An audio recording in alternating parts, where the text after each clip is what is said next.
Hola a todos, mi nombre es Jarel Velázquez. Bienvenidos a un nuevo programa de Global Informa.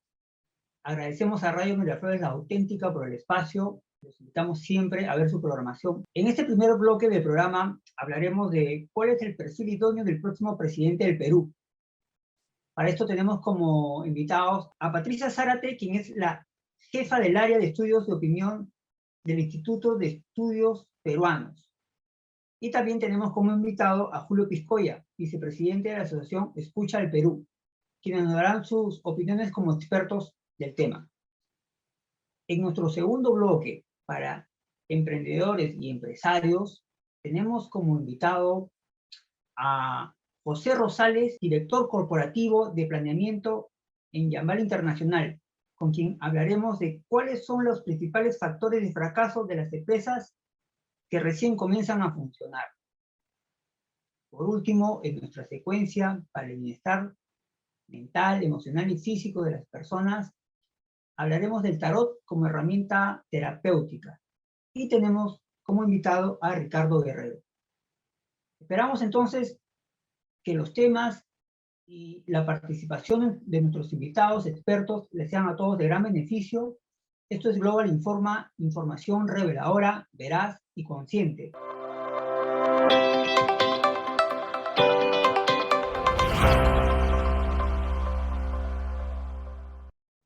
Bien, para comenzar el primer bloque, hablaremos de cuál es el perfil idóneo para el presidente ante la actual coyuntura.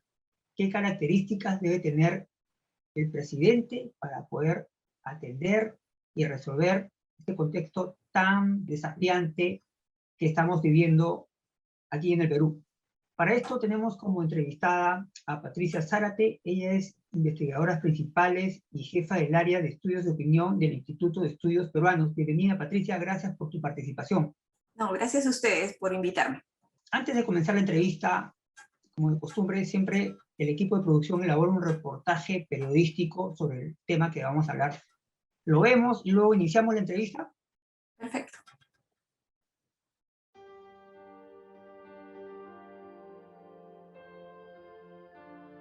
El COVID-19 ha paralizado y dividido nuevamente el Perú. En una situación como esta, de tanta dificultad, donde se han cerrado empresas, donde el trabajo escasea, donde la gente ha tenido que salir a la calle a buscar la vida, donde el dólar sube y la crisis aumenta, ¿quién puede asumir el liderazgo del país?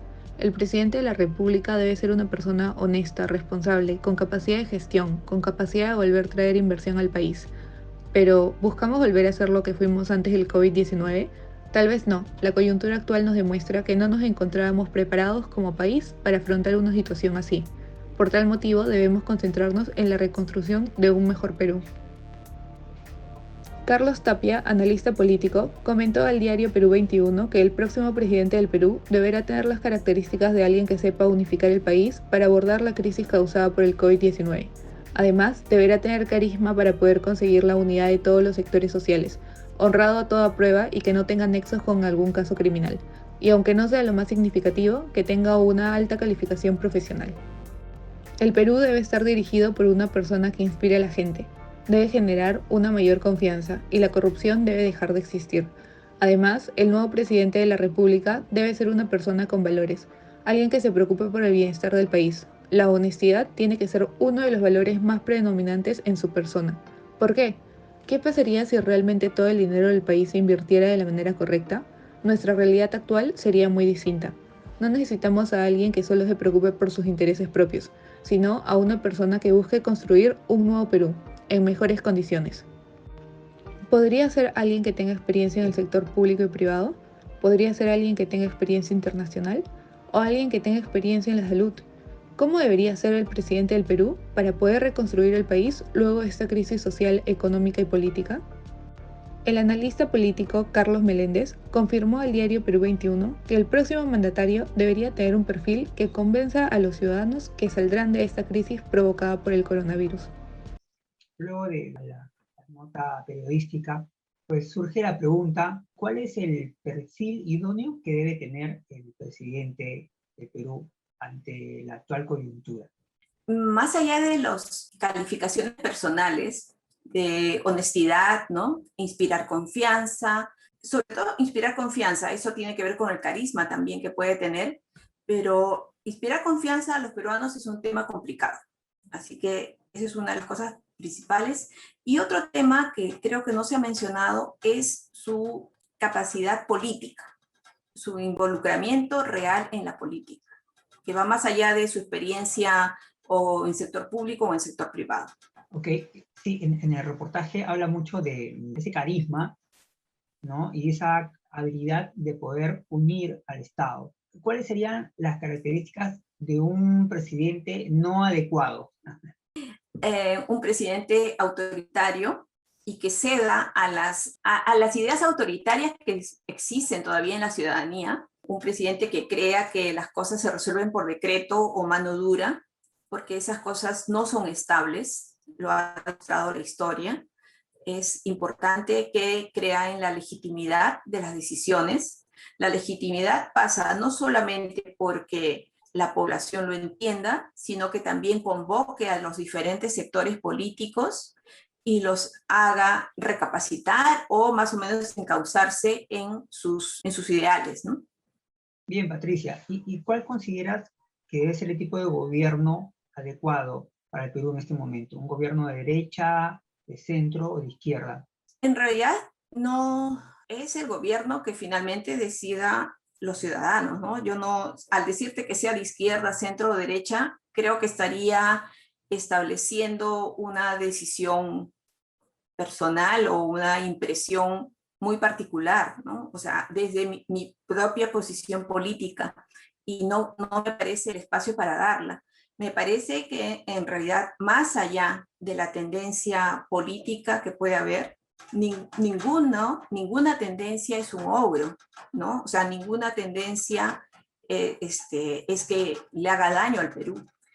O sea, tienes diferentes tipos de gobierno a lo largo de la historia y en diferentes países o realidades que han tenido buenos o malos gobiernos, ¿no? O sea, tanto de izquierda o derecha pueden haber sido corruptos, tanto de izquierda o derecha han logrado el crecimiento de algunos países, tanto de izquierda o derecha han logrado mantener una estabilidad política. Entonces, decir que por ser de izquierda es mejor, o por ser de derecha es mejor, o por ser de centro finalmente es mejor, creo que no es lo que determina la calidad de un gobierno.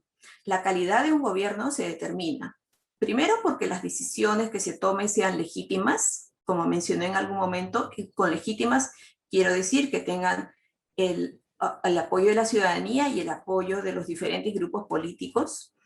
Creo que tienen que ser decisiones que ayuden a mejorar, o más que mejorar en este momento, no solo es mejorar, sino realmente salir de la crisis que estamos teniendo y que están viviendo diferentes países. Nosotros hemos tenido la suerte de tener una economía más o menos estable que nos está permitiendo dar ayuda a las personas que más lo necesitan, pero eso me imagino que va a tener que continuar. Entonces, si bien va a tener que ayudar a la población que ahorita está padeciendo serios problemas, incluso de alimentación, va a tener que buscar inversiones para no dejar al país huérfano de recursos, ¿no? Entonces, y eso no lo hace necesariamente un gobierno de derecha o un gobierno de izquierda, lo hace un gobierno comprometido con el país, con un compromiso con la ciudadanía y un compromiso político, porque de eso se trata la política. La política no es que yo entro a jugar a ver qué beneficios saco. La política significa que uno tiene un ideal, sea de izquierda, sea de derecha o de centro. Yo tengo un ideal, yo tengo una meta a la cual voy a llegar, y para eso quiero ser presidente, o sea, quiero ocupar este cargo para decir a los demás por qué ruta debemos seguir para salir del entrampamiento y ser suficientemente abierto para escuchar otras ideas, ¿no?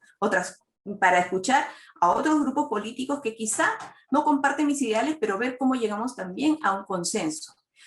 Pero no quiere decir que yo, como gobierno o presidente, yo tenga que ceder necesariamente frente a los demás. Para eso es la política. Si alguien sale elegido, tiene que tener también la capacidad de llevar a cabo los ideales por los cuales fue elegido. Que sea de derecha, sea de izquierda o de centro, no va a determinar el éxito del presidente, sino qué tan comprometido esté él con sus funciones, y por lo que te escucho, un factor determinante es la capacidad que tenga el nuevo líder de Estado para unir a todos, ¿no? Y trabajar todos con un solo propósito, ¿no? Eso ya es una tarea, ¿no?, desafiante. Es muy desafiante porque significa que tiene que ceder en ciertas cosas y tiene que mantenerse firme en otras. O sea, porque si solamente hiciera lo que quisiera, sería finalmente un dictador, ¿no? Tiene que negociar todo el momento, ¿no? Y entonces eso significa hacer política. Por eso decía desde el comienzo que el presidente o presidenta que tenga el Perú tiene que manejar políticamente el cargo. El cargo de presidente no es el cargo de un gerente. Eso es lo que ha dañado todo este tiempo el escenario político, ¿no? Creer que un gerente va a hacer bien las cosas, eso es lo que creo que ha dañado toda la política y es lo que tenemos ahorita, ¿no? Con respecto a los requisitos que se pide para postular al cargo presidencial, ¿consideras que debe tener una carrera, o debería haber digamos, que se genere no sé, un curso o una profesión, un requisito académico para ser presidente? Porque en la actualidad no existe un requisito académico. Pero ¿tú consideras que sería apropiado que tenga un requisito académico? Y creo que no es imprescindible. Creo que hay personas que sin tener una carrera académica son muy sabias. Ahora, no es imprescindible, pero sí ayuda mucho.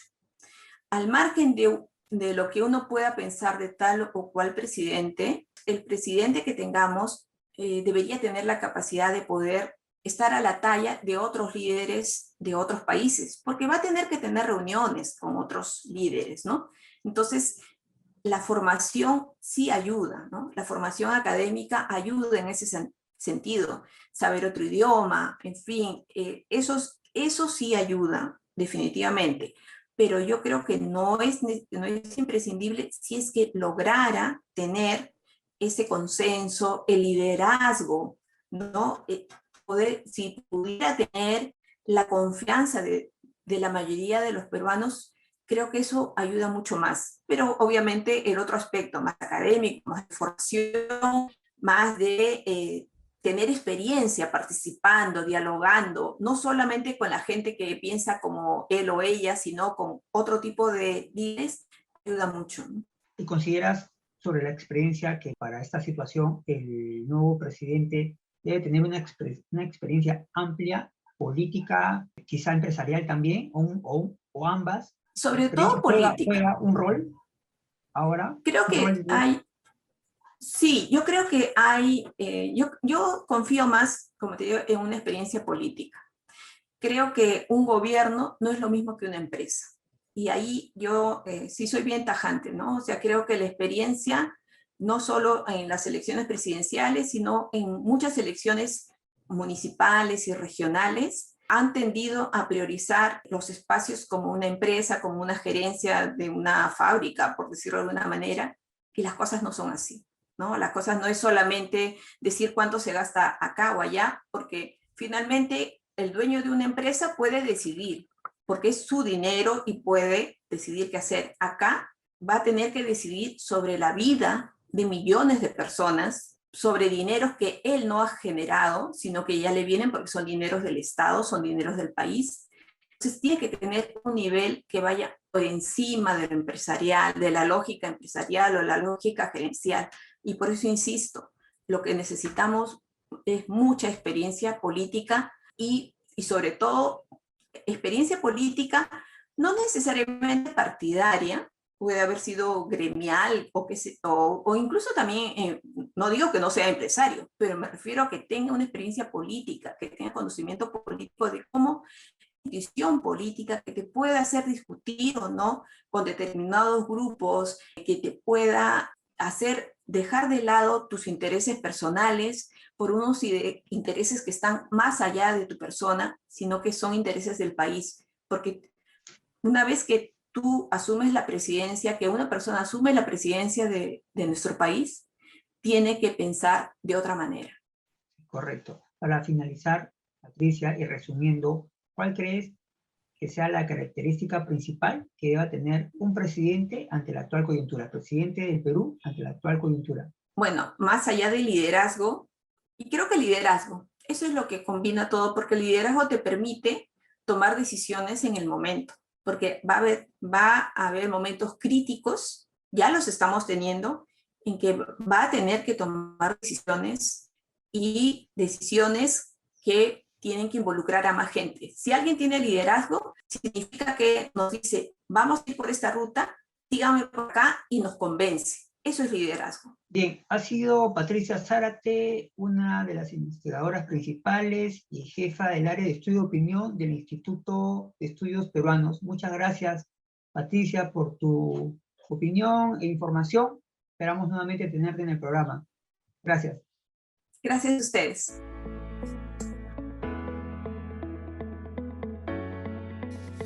Bien, y continuando con el primer bloque sobre el tema, ¿cuál es el perfil idóneo que debe tener el próximo presidente del Perú justo el día de hoy, que son las elecciones 11 de abril? Tenemos como invitado a Julio Piscoya, quien es economista y el vicepresidente actual de la Asociación Escucha al Perú. Asociación, como había comentado al inicio en la presentación del programa, donde dan a conocer las necesidades y opiniones de los peruanos para ayudar en la toma de decisiones de los hacedores de la política. Bienvenido, Julio, gracias por tu participación. Muchas gracias por la invitación. Bien, luego de haber presentado el reportaje periodístico, Julio, el Perú ahorita está buscando un presidente. Entonces, ¿cuál sería el CV idóneo del nuevo presidente? Es una pregunta en teoría simple de contestar, pero en realidad bastante compleja. Y más aún para el contexto peruano, en donde actualmente pasamos por una fuerte crisis económica, política y sanitaria, y en donde además nuestros últimos presidentes, sin excepción, han sido involucrados en actos de corrupción. Es algo bastante grave, ¿no? Entonces, ¿no? ¿Cuál sería el perfil idóneo del nuevo presidente del Perú? ¿Qué cualidades debería tener este? Un poquito te cuento una pequeña introducción. Claro. Comencemos con lo que la gente piensa. La Asociación Escucha al Perú, de la cual soy vicepresidente, hizo en el mes de marzo una investigación en la cual se le preguntó a la ciudadanía qué es lo que priorizaba al elegir un candidato. ¿Y cuáles fueron las respuestas? Tenemos dos principales: formación académica y experiencia profesional, y que no tenga antecedentes de corrupción. Respuestas súper interesantes, pero creo yo no suficientes.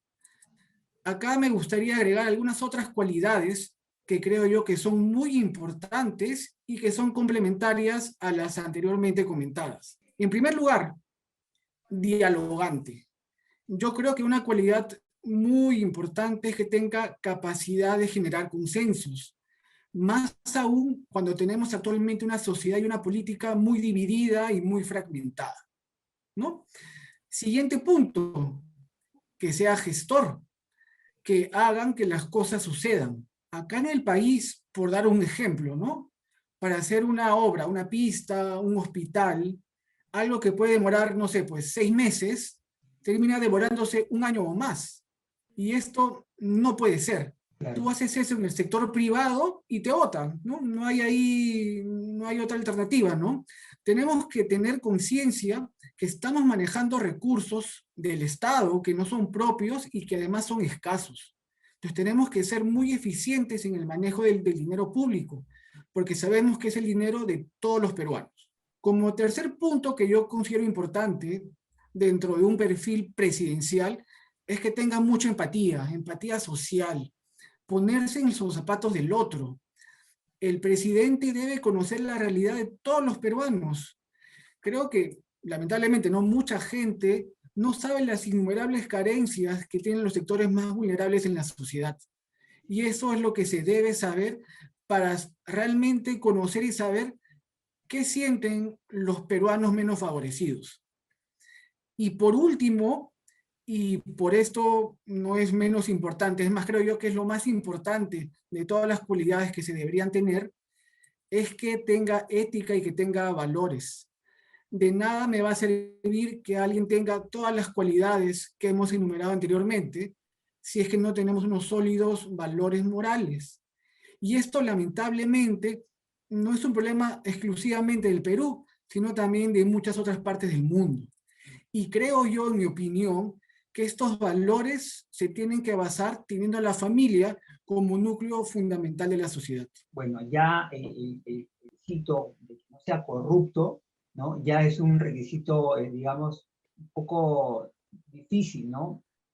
Cada presidente que termina el gobierno va procesado o pasa a la cárcel, ¿no? Tenemos a Fujimori, a Alan García, bueno, se le quitó la vida, tenemos a PPK, a Toledo, ahora Vizcarra y otros, ¿no? Entonces, que el presidente tenga claro que va a ser, termine su gobierno, ¿no?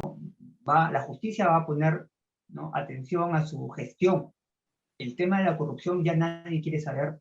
El Estado es un aparato corrupto, no solamente el Ejecutivo, sino todo lo que tenga que ver con el Estado está manchado de la corrupción. Entonces, tiene que ser una persona impecable, ¿no?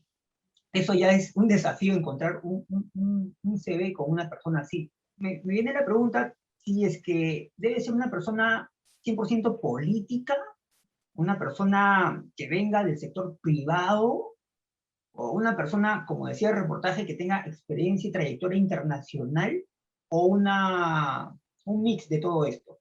Yo creo que sería un mix, pero sobre todo teniendo experiencia en sector privado y sector público. Público, porque tienes que entender cómo es el Estado, cómo funciona, toda la burocracia que se tiene en este, y también privado, porque yo creo que el sector privado es mucho más eficiente que el sector público. Entonces debemos llevar esa eficiencia del privado hacia el Estado, porque como bien sabemos todos, el sector público pues es muy ineficiente y hay mucha pérdida pues de dinero por esa falta de eficiencia. No necesariamente, para terminar, que tenga experiencia internacional, puede servir, le puede dar un plus, pero yo me quedaría principalmente un mix entre el sector público, sector privado. Tiene que haber pues tenido una experiencia privada que le permita pues saber bien cómo es el funcionamiento de todo este monstruo que es el Estado, ¿no? Y hablabas hace un momento de consenso. ¿Cuál consideras que sería la mejor forma de crear consenso en el Perú? Tenemos que propiciar mucho el diálogo. Y esto es algo que no es nuevo, viene algo ya de hace muchos años, ¿no? Vemos en el poder ejecutivo, en el poder legislativo, pues que hay muchas peleas, muchas divisiones, mucho fraccionamiento, ¿no? Cada uno va por su lado y no ve a la sociedad como un todo, ¿no? Y eso es un problema bastante grave, ¿no? Debemos, pues, escuchar a todos y tratar siempre, pues, de no poner nuestra opinión así por sobre las demás, ¿no? Saber que quizá cada grupo tiene algo bueno que yo pueda agregar dentro de mi estructura del plan de gobierno, ¿no? Y también algo muy importante es que dentro de este diálogo, pues, se vea, pues, como fin supremo a la sociedad peruana, ¿no? Y no los grupos políticos como hemos visto en los últimos años. Y el perfil del presidente, Julio, debe ser un perfil orientado hacia la izquierda, centro o derecha, o es lo de menos en este momento. Yo creo que no es, o sea, sí es importante, evidentemente, pero yo creo que si cumples con las cualidades que hemos conversado desde antes, independientemente pues de la postura política que tengas, probablemente haga un buen gobierno, ¿no? O sea, siempre también dentro pues de todas las salvedades, ¿no? No vamos a ir a un extremo ni al otro, ¿no? Pero si eres un poquito más a la derecha, un poquito más de la izquierda o de centro, o sea, de una u otra puedes hacer un buen gobierno siempre y cuando pues tengas en cuenta todas las cualidades que hemos hablado pues en el bloque anterior. Con respecto a los requisitos que se pide para poder postular al puesto de presidente, por decirlo así, que en realidad técnicamente es lo que vamos a ver el 11 de abril, ¿consideras que los requisitos deben de cambiar, deben de variar? Por ejemplo, poner como requisito que sean de una cierta carrera. ¿Crees que se deba de actualizar eso y también recordarnos cuáles son los requisitos para ser presidente? Bueno, es un tema complejo el que tú dices, ¿no? Sería ideal pues poner ciertos requisitos en algunos casos, pero también por el tema de la democracia, eso haría pues que estemos dejando de lado a muchos ciudadanos que tranquilamente podrían participar del proceso electoral. Sin embargo, bueno, si queremos ir un poquito más allá, podría darse pues que al menos se pidan, creo yo, ciertos grados de estudios, ¿no? Como mínimo, ¿no? No me inclinaría tanto por cierta carrera en particular, yo creo que no, pero al menos pues que tenga estudios y cierta experiencia probada a nivel laboral que te permita tener una idea pues de cómo manejar pues todo el aparato estatal. Sí, porque actualmente solamente se pide secundaria. Correcto, y que seas mayor de 35 años y que seas peruano, así Sí, que son igual requisitos mínimos que sí, en vista de lo último que ha sucedido, igual podría mejorarse en cambiar. algo, ¿no? Creo que Pero debería ojo, actualizarse pero esos requisitos. hay un tema importante ahí, ¿ah? Si nos Sí, fijamos también en los últimos gobernantes, todos habían tenido estudios, todos ah, habían tenido claro, experiencia muy, y mira muy cómo terminó técnico. todo. Así que tampoco es No, que si pasa elevamos por los ahí. requisitos significa que automáticamente tengamos mejores gobernantes. Eso no es correcto, ¿no? Si no es un mix, como bien hemos dicho, entre una cosa y la otra, ¿no? Pero una cosa no asegura la otra, ¿no? Sí, han pasado presidentes muy, muy, muy técnicos, pero el tema de los valores y de la corrupción, pues no ha servido de nada que sean expertos. Así Entonces, es. es un mix entre alguien que tenga el conocimiento técnico, pero que a la vez tenga esos valores que necesita el país. Porque también puede entrar una persona que tenga los valores, pero si no sabe cómo hacer las cosas, es lo mismo. Bien, ¿cuáles serían tus recomendaciones finales para este 11 de abril, julio, para la votación? ¿Qué nos podrías recomendar? Como ciudadano, como elector, a mí me gustaría pues que todo el mundo pues haga un voto de conciencia, ¿no? Que lea bien las propuestas, las hojas de vida, para que el voto que ellos hagan pues sea un voto pues fuerte y que realmente vaya a la tendencia y a lo que ellos quieren en el fondo, ¿no? Que es un Perú mejor para todos, ¿no? O sea, básicamente pues que sea un voto conciencia, que hayan investigado su candidato o candidata, que sepan bien quién es y que no solamente se quede con lo que sale en la prensa, ¿no? Porque a veces también la prensa dice una cosa y dice la otra, pero puede estar un poquito distorsionado, ¿no? Tenemos que investigar un poquito más, acudir a otras fuentes para realmente saber, pues, quién es la persona por la cual yo estoy votando, por la cual yo estoy dando mi voto en estas elecciones generales. Ha sido nada más y nada menos que Julio Piscoya, economista y vicepresidente de la Asociación Escucha al Perú. Es una asociación donde dan a conocer las necesidades y opiniones de los peruanos para ayudar en la toma de decisiones de los hacedores de política. Muchas gracias, Julio, por tu participación y tus comentarios. Esperamos tenerte en una próxima oportunidad. Muchísimas gracias y siempre a la orden, ¿ah? Un gusto. Un gusto también, gracias, Julio. Bien, y continuando con el programa, como había comentado al inicio, hablaremos ahora de cuáles son los principales factores de fracaso de las empresas que recién comienzan a funcionar. Este segundo bloque es un bloque para empresarios, haciendo recordarles, para emprendedores, y tenemos como propósito invitar a los más expertos para que ellos nos puedan dar recomendaciones y pautas para aquellas personas que están comenzando desde cero, dada la coyuntura, están, digamos, luchando por mantener rentables sus negocios, sus empresas.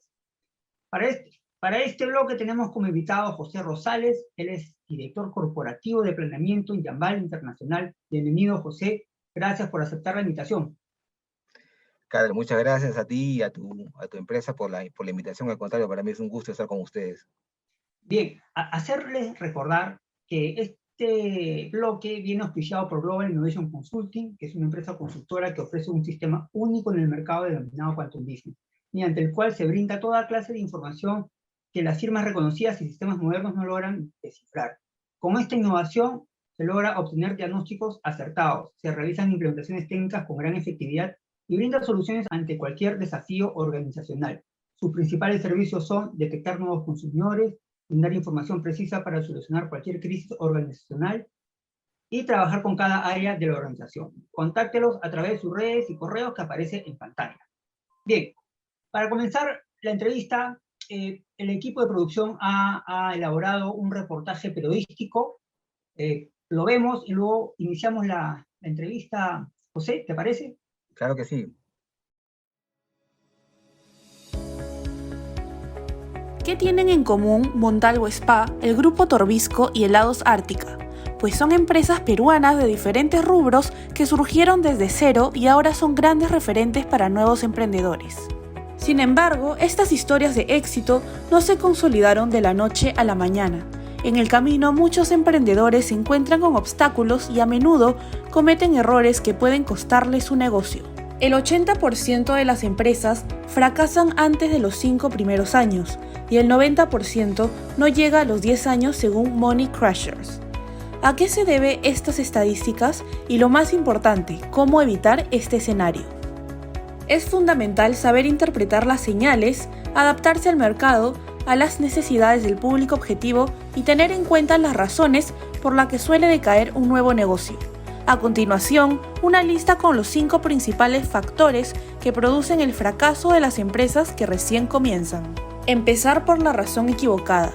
Emprender un negocio solo porque se desea aumentar las ganancias no es suficiente. Se necesita pasión, planificación para describir la necesidad de tu público objetivo y estar dispuesto a asumir retos. No contar con el capital necesario. Durante los primeros años de la existencia de una empresa, la meta principal es alcanzar la estabilidad financiera. Según la Administración de Pequeñas Empresas, los costos de inicio oscilan entre $2.000 y $5.000. Algunas opciones para conseguir el capital inicial son usar tarjetas de crédito con bajas tasas de interés, recurrir al financiamiento colectivo o crowdfunding, en el cual puedes recaudar dinero en línea mediante donaciones. Por otro lado, otro factor que conlleva al fracaso empresarial es la falta de experiencia en el sector. Por esto es primordial realizar una investigación de mercado para definir si tu proyecto es realmente demandado por el público y conocer tu competencia. Asimismo, no tener una estrategia de marketing puede ser un error fatal. Actualmente, el mundo digital ofrece herramientas como las redes sociales, que sirven para publicitar tu producto o servicio a gran escala. Y por último, se encuentra la falta de distinción. Toda empresa necesita una proposición de valor, la cual es tu diferenciación respecto a la competencia. Por eso, se debe describir las cualidades, características del producto o servicio que diferencian tu negocio y supone un valor añadido para el público objetivo. Ahora, ya conoces algunas herramientas para evitar caer en los principales factores que producen el fracaso al iniciar una empresa. Bien, luego de ver el reportaje periodístico, nos mencionan 5 factores de fracaso, que es la falta de estudio de mercado, falta de capital, falta de investigación, no tener una estrategia de marketing y no tener una diferenciación. ¿Cuál consideras, José, con tu experiencia, que serían los principales factores de fracaso de una empresa al momento de iniciar sus funciones? Bien, Karel, mira, me parece en primer lugar que sí, efectivamente los mencionados tienen una relación directa en el impacto. Sin embargo, yo añadiría que el estar informado en general del mercado, porque el mercado es, digamos, es bastante amplio, entonces cuando uno lanza una idea o un producto, tiene que estar muy claro en cuál es el público objetivo, cuál es la competencia, cuáles son las condiciones en general de la entrega al cliente, la ubicación, si necesitamos puntos de venta, cuáles son los puntos de acopio. Y esa información no solamente es clave para definir mi negocio, sino por sobre todo es clave saber qué es lo que está haciendo el competidor, que finalmente es el que es nuestro, digamos, nuestro objetivo, ¿no? Porque finalmente si yo voy a irme a un negocio en particular, estoy tratando de capturar algún segmento de mercado que ellos tienen. Entonces, esa información, el nivel de información que efectivamente está dentro del estudio de mercado, pero que el estudio de mercado, pues, muchas veces tiende solamente a ubicarse en lo que respecta a la parte comercial, a la parte de venta, pero detrás, la cadena de abastecimiento que va a poder soportar mi negocio termina siendo tan importante como hacia dónde voy a enviar mis productos, ¿no?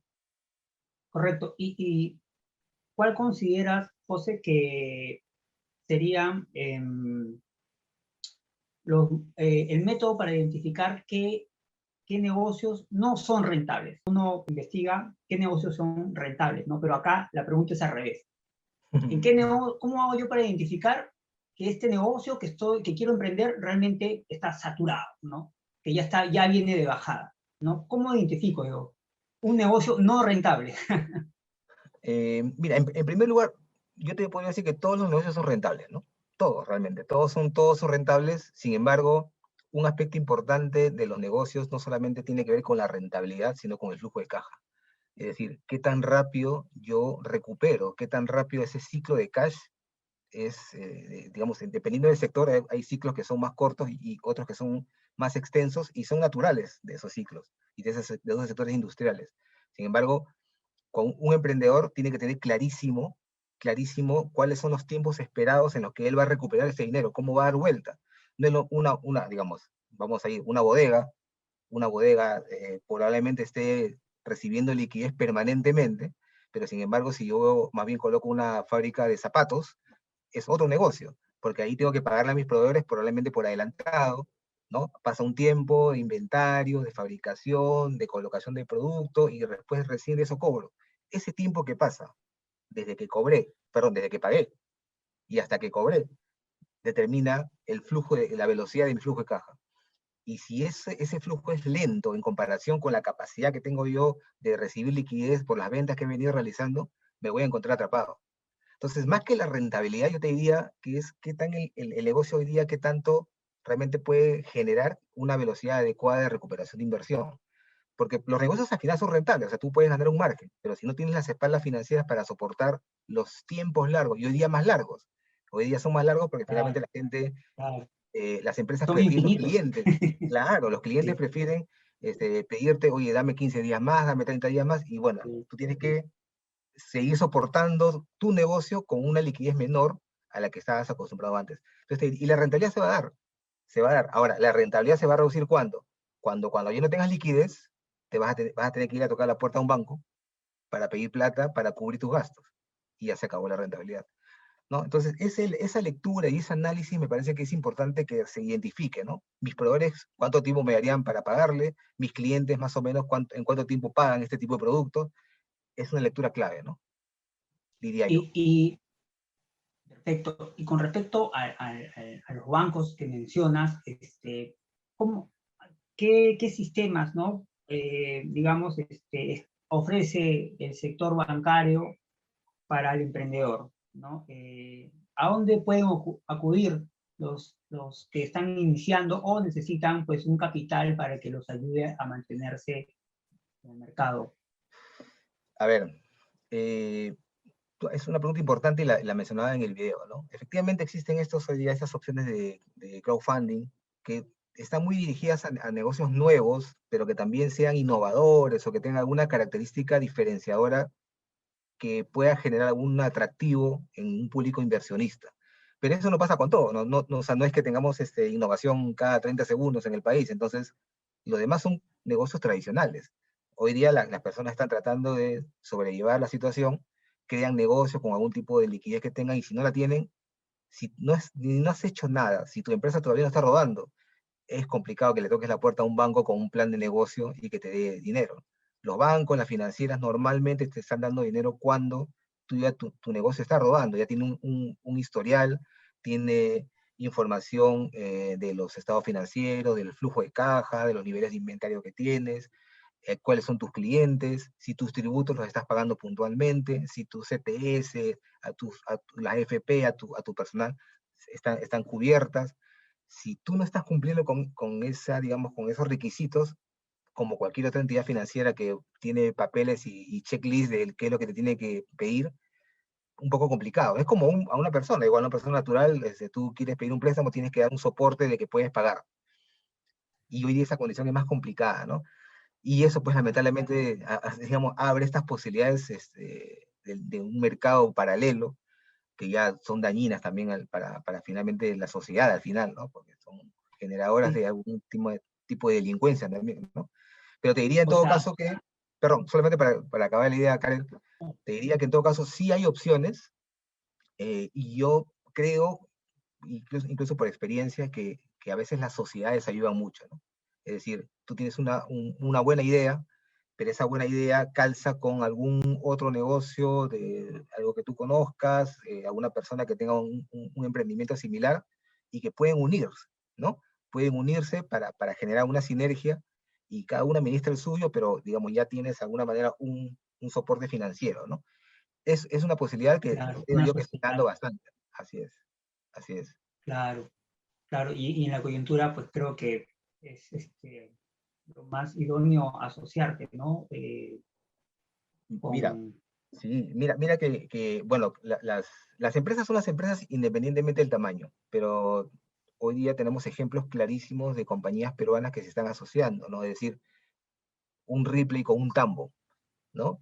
Una extraordinaria fusión de una empresa que busca cómo reducir digamos, el flujo de personas en sus tiendas, y decide, digamos, asociarse con Tambo para que Tambo sea el punto de entrega. Súper interesante, porque Tambo finalmente termina ganando un flujo de personas que también entran a la tienda a comprar, ¿no? Y ahí los dos estamos ganando. Ese claro, tipo de es un asociaciones no ejemplo. tiene por qué ser ajeno, ¿no? A las empresas pequeñas. O sea, todos podemos, creo, crear esas condiciones para poder generar finalmente un flujo positivo para ambas, ¿no? Excelente, excelente dato, José. Y sobre las personas que están en un negocio o están comenzando un negocio, ¿cuáles son las características ya humanas que debe tener un emprendedor? Mm, esa pregunta es profunda. Y a ver, ¿qué te diría yo? A ver, primero claridad en lo que te estás metiendo, ¿no? O sea, te hablo incluso como alguna vez, y como creo que la mayoría hemos sido emprendedores, en algo, claridad en lo que te estás metiendo, porque el ser emprendedor te implica que seas perseverante, tienes que tener la capacidad de, de seguir No rendir. adelante permanentemente, no rendirse, y eso tiene que ver directamente con una motivación. Tú tienes que tener una motivación que esté viva permanentemente. Puede ser tu familia, puede ser tu esposa, puede ser tus padres, ¿no? Depende de la edad que tengas, porque hay emprendedores muy jóvenes hoy día. Y que eso te mantenga firme en el juego, y que no renuncies, como tú bien dices, eso es clave. Otro tema importante es la claridad, te decía también, de que te estás metiendo digamos, en una empresa, estás creando una empresa, estás formando un negocio, y el negocio es el negocio, y muchas veces las empresas son resultados de sueños familiares, ¿no? La familia se juntan capitales y empiezan a crear un pequeño emprendimiento, pero eso termina siendo en algún momento la caja chica de la familia, ¿no? Y esa caja chica de la familia, la que tú tratas de cubrir las necesidades, termina perjudicando, porque el negocio termina generando unos egresos que no son parte de la empresa, sino son de alguna manera, pues, el mal uso de lo que la empresa está generando, y pues la vas a llevar a un nivel que no se esperaba, pues, ¿no? Una muy buena idea puede caerse por una mala decisión de ese tipo, ¿no? Bien, ha sido José Rosales, director corporativo de planeamiento en Yambal Internacional. Muchas gracias, José, por esta información, por estos datos que nos has dado, por sus opiniones. Esperamos tenerte nuevamente en el programa. Gracias por su participación. De nada, Karen, a ti más bien muchas gracias por la oportunidad, que sigan los éxitos. Felicito la iniciativa de estar acompañando a los emprendedores, realmente que se necesitan estos espacios para que las personas sigan motivadas a seguir adelante con sus negocios, y bueno, cuando uses, a la orden. Bien, y finalizando el programa, en este tercer bloque, como tenemos de costumbre, hablaremos del tarot, para lo cual tenemos como invitado a Ricardo Guerrero de Rueda Luna. ¿Está bien el nombre de Ricardo? Muy buenas tardes. No, es Ricardo Guerrero de Luna Rueda. Eso quería saber. Bien, Ricardo, bienvenido al programa. Gracias por tu participación. Gracias a ustedes por la invitación. Todo un honor. Sí, perfecto. Bien, hablar del auspiciador, quien trajo a Ricardo, quien es Global Holistic Training, que siempre nos auspicia esta secuencia, que es una empresa que brinda el más diverso y completo portafolio de servicios para el bienestar emocional, mental, físico, espiritual para las personas de cualquier edad y de cualquier espacio geográfico. Cuenta con expertos terapistas nacionales e internacionales, como en este caso Ricardo, ofreciendo desde servicios terapéuticos convencionales hasta los más alternativos. Todo por videoconferencia y de manera digitalizada. Contáctelos a través de sus redes que aparecen en pantalla. Bien, hablaremos del tarot, ¿no? De una herramienta muy conocida, que bueno, pues vamos a tratar de saber un poco más en este programa y ver cuál es la utilidad y ver qué tan real es una consulta con un tarot. Para hacer una pequeña introducción, pues el tarot es un sistema compuesto por unas cartas, unos naipes, que se utilizan como herramientas para consultar no solamente el futuro, sino también el pasado y el presente. También sirve para consultar estados emocionales, ¿no? Este uso data desde el siglo XIV, ¿no? Y la técnica se basa en la selección de cartas y una baraja especial que luego son interpretadas por un lector, en este caso Ricardo, según el orden o disposición que se haya establecido, o se haya seleccionado. Bien, entonces, Ricardo, preguntarte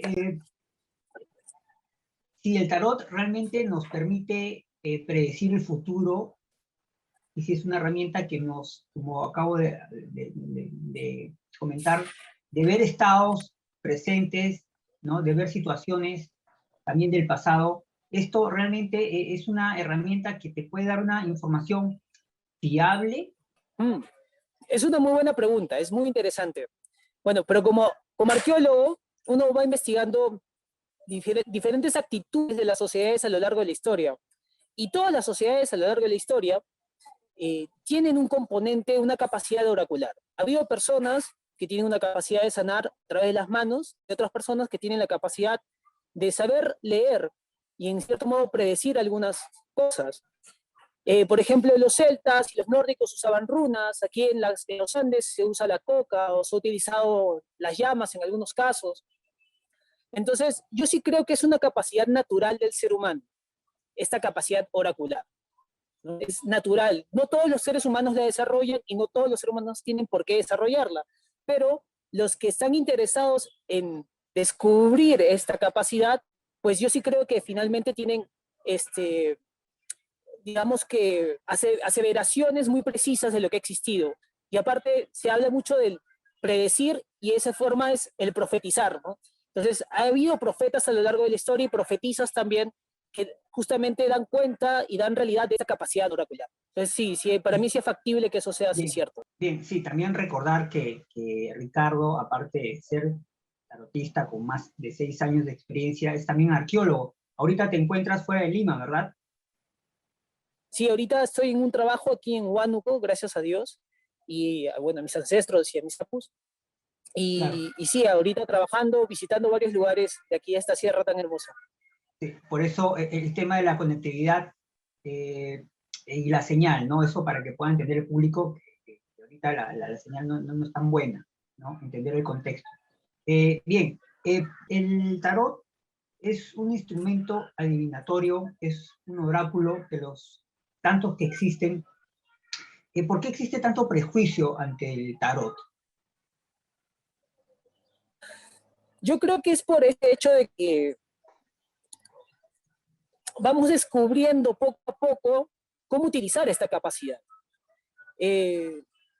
Yo, gracias a Dios y a las plantas, he venido tratando de entender esa capacidad de canal, porque finalmente no soy yo el que lee. Es decir, soy el que interpreta, pero tengo que conectarme con una energía más arriba que yo para hacerlo. Es como aquellas personas que sanan con ángeles, que puede ser como un poco, no, lo dudo. Y yo siento que cuando uno va entendiendo esa capacidad oracular y esa canalización de lo que uno es, pues se van abriendo las puertas y se va prediciendo con mayor exactitud lo que está sucediendo con el consultante.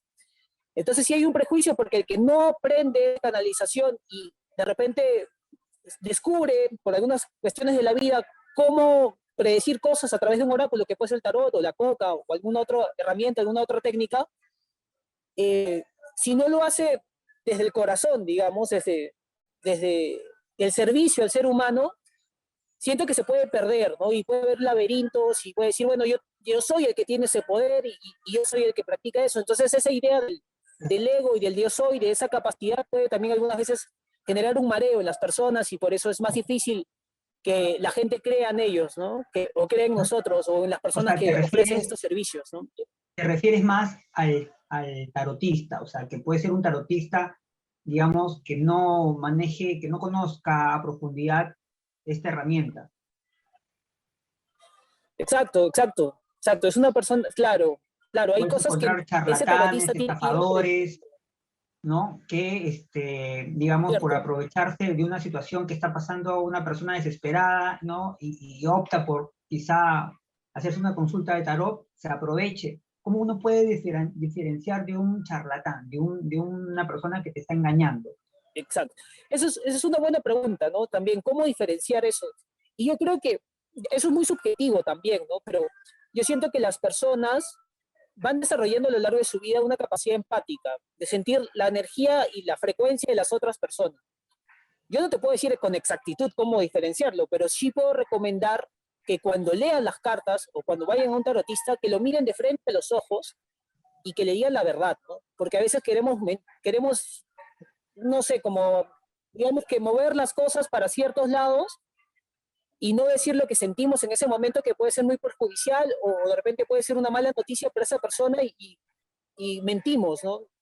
Entonces, siempre es bueno que la persona, cuando vaya a con estas personas, con estos terapeutas, los miren directamente a los ojos y vean ahí la sinceridad. Si bien la O onda, busque toda una esta situación virtual, recomendación.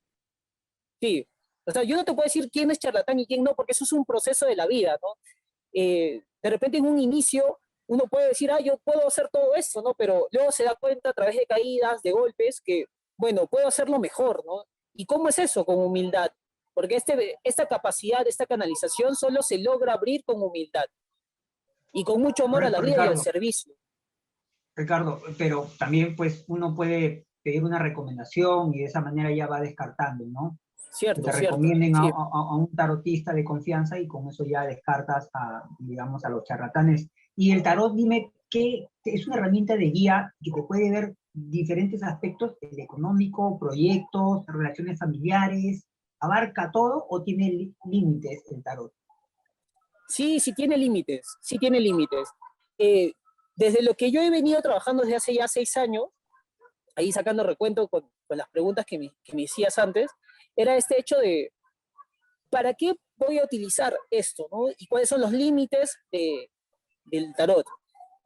El tarot tiene arquetipos y eso es lo importante del tarot. Entonces, cualquier situación puede ser arquetípica. ¿Cómo me encuentro en relación con mi pareja? Bueno, te puede salir una figura que te dice, mira, está muy bien, está muy mal, hay que trabajar esto, temas mentales, temas laborales, temas de emociones. Entonces, te da una situación arquetípica. Pero, por ejemplo, hay otros casos, otras capacidades oraculares, otras técnicas oraculares, como la hoja de coca, donde tú vas donde la señora y le preguntas, ¿dónde está mi llama?